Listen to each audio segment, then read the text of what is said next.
Lok Sabha election में गोदी media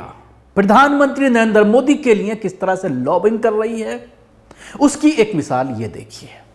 देखिए, आज तक का कार्यक्रम है। स्टार एंकर रंजना ओम कश्यप आज तक की आई हुई है। आप आज तक का ये देख सकते हैं, प्राइवेट जेट पीछे खड़ा है, लेकिन हमें निष्पक्ष रूप से अपनी बात रखने नहीं दी गई। राज्यसभा के सांसद और भाजपा का स्टार प्रचारक जुबिन नौटियाल उनके हेलीकॉप्टर में बैठ के आ रहे हैं और हमें अपनी बात रखने से रोका जा रहा है। हमें पुलिस भी रोक रही है, सिक्योरिटी भी रोक रही है और हमें स्पेस नहीं दिया गया। और ये बड़े दुख की बात है जब हम मूलभूत मुद्दों पर बात कर रहे हैं, जब वो अंकिता का मुद्दा हो, चाहे युवाओं का मुद्दा हो, हमारे लिए राजपाल शर्मा जी ने बात रखना चाहिए, मधु जोशी ने बात रखना चाहिए, हमें बात करने का मौका नहीं दिया गया और आज तक सिर्फ और सिर्फ बीजेपी के लोगों से बात कर रहा है। ये बहुत ज्यादा निंदनीय है और हम इसका तो सुना आपने, ये अंजना ओम कश्यप के बारे में ये बताने की कोशिश कर रहे हैं कांग्रेस के कुछ लोग हैं, कांग्रेस के कुछ नेता हैं जो ये बता रहे हैं कि हम अपनी बात अंजना ओम कश्यप के प्रोग्राम में रखना चाहते थे, लेकिन अंजना ओम कश्यप जो आज तक के लिए हेलीकॉप्टर से रिपोर्टिंग कर रही हैं, अचानक उनका चॉपर कुछ नेताओं के साथ कहीं पर भी उतर जाता है और उसके बाद वहां से वो अपनी पब्लिक बाइट्स के नाम पर लोगों से बात कर देश में प्रधानमंत्री नरेंद्र मोदी के हक में और जो उनके वहां के लोकल कैंडिडेट्स हैं उनको जिताने के लिए पूरी जान लगाई जा रही है, पूरी कोशिश की जा रही है। अब सवाल ये खड़ा होता है, जैसा कि आपने सुना कि उनके साथ भारतीय जनता पार्टी के जो वहां के लोकल कैंडिडेट थे जो संसद का चुनाव लड़ रहे हैं, उनके साथ वो हेलीकॉप्टर में आई थी और उतरने के बाद उन्होंने एक तरफा रिपोर्टिंग शुरू कर दी। कुछ लोग थे जो अपनी बात रखना चाहते थे। उत्तराखंड का ये मामला बताया जा रहा है। अंजना ओम कश्यप के इस शो में ऋषिकेश में जब वो पहुंची थी तो कुछ लोग बात करके अपनी बात रखना चाहते थे, सरकार की नाकामियों को गिनाना चाहते थे, सरकार किस तरह से नाकाम है, किन किन मुद्दों पर काम नहीं किया गया है, क्योंकि उत्तराखंड में राज्य सरकार की अगर हम बात करते हैं तो वो भारतीय जनता पार्टी की है और दूसरा टर्म वहां पर अभी चल रहा है। दूसरी बार इलेक्शन के बाद भारतीय जनता पार्टी यहां पर सरकार बनाने में कामयाब रही है। तो राज्य स्तर पर और नेशनल स्तर पर किस तरह से भारतीय जनता पार्टी नाकाम रही है, उस पर लोग अपनी बात रखना चाहते थे, लेकिन एक तरफा प्रोग्राम हो रहा था, विरोधियों को बोलने नहीं दिया गया। इसके साथ ही एक और वीडियो सोशल मीडिया पर वायरल हो रहा है, वो भी मैं आपको दिखाना चाहूंगा किस तरह से अंजना ओम कश्यप के खिलाफ गो बैक के नारे लग रहे हैं और दलाल मीडिया के नारे लग रहे हैं। ये भी आप सुन लीजिए। मीडिया की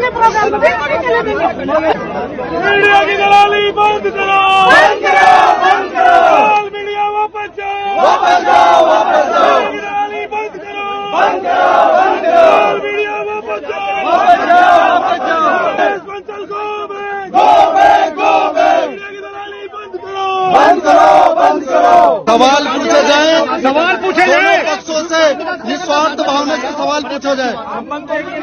इसका हेलीकॉप्टर है आज तक वालों का,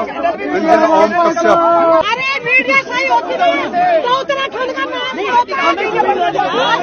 उत्तराखंड के दलालों को, उत्तराखंड के दलालों को मीडिया वापस जाओ, वापस जाओ, वापस जाओ, दलाली बंद करो, बंद करो, बंद करो, मीडिया वापस जाओ, वापस जाओ, वापस जाओ, दलाली बंद करो, बंद करो, बंद करो। तो देखा आपने,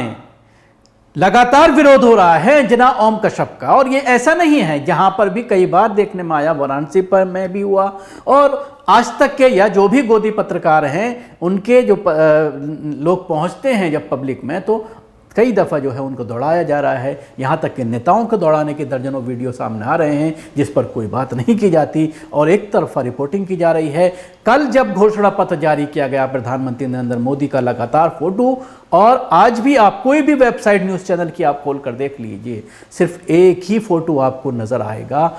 जिसमें सिर्फ प्रधानमंत्री नरेंद्र मोदी दिखाई देंगे। अगर सर्वे की बात करते हैं, इलेक्शन को लेकर के कोई भी रिपोर्टिंग होती है तो उसमें सिर्फ मोदी का ही फोटो आपको नजर आएगा। लेकिन ये सारी चीज़ें इलेक्शन कमीशन जो है देख रहा है, लगातार लोग टैग कर रहे हैं एक्स पर कि किस तरह से, ट्विटर पर टैग कर रहे हैं कि किस तरह से अभी भी होर्डिंग्स लगे हुए हैं। वाराणसी के फोटो आया, लखनऊ के बहुत सारे फोटोज आए हैं जिसमें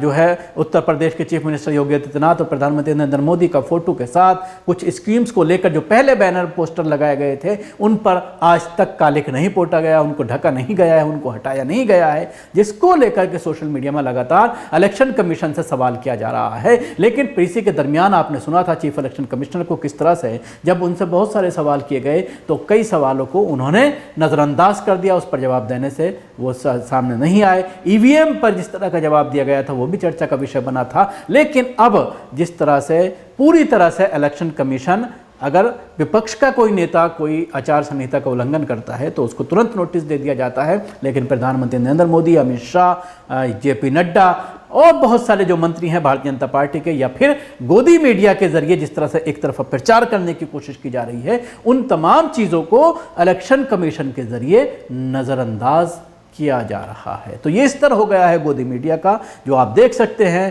कि जहां पर भी जा रहे हैं गोदी मीडिया के एंकर, अब आम जनता पूरी तरह से समझ गई है कि ये सिर्फ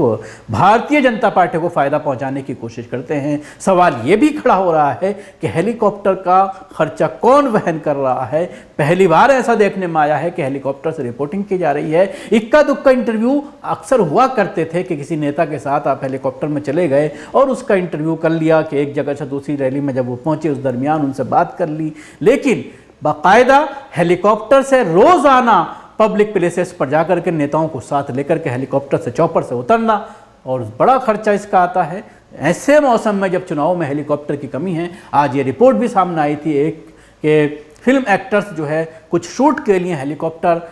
लेना चाह रहे थे फिल्म डायरेक्टर, लेकिन उनको इलेक्शन की वजह से चॉपर नहीं मिल रहा है, हेलीकॉप्टर किराए पर नहीं मिल रहा है। तो इतनी कमी के दरमियान, और फिर किराया भी बढ़ जाता है जब किसी चीज़ की डिमांड ज़्यादा होती है और वो मिलती नहीं है तो उसका किराया भी बढ़ जाता है। तो ऐसे में इतना ज़बरदस्त खर्च कौन वहन कर रहा है, इसको लेकर भी सोशल मीडिया पर सवालात खड़े हो रहे हैं।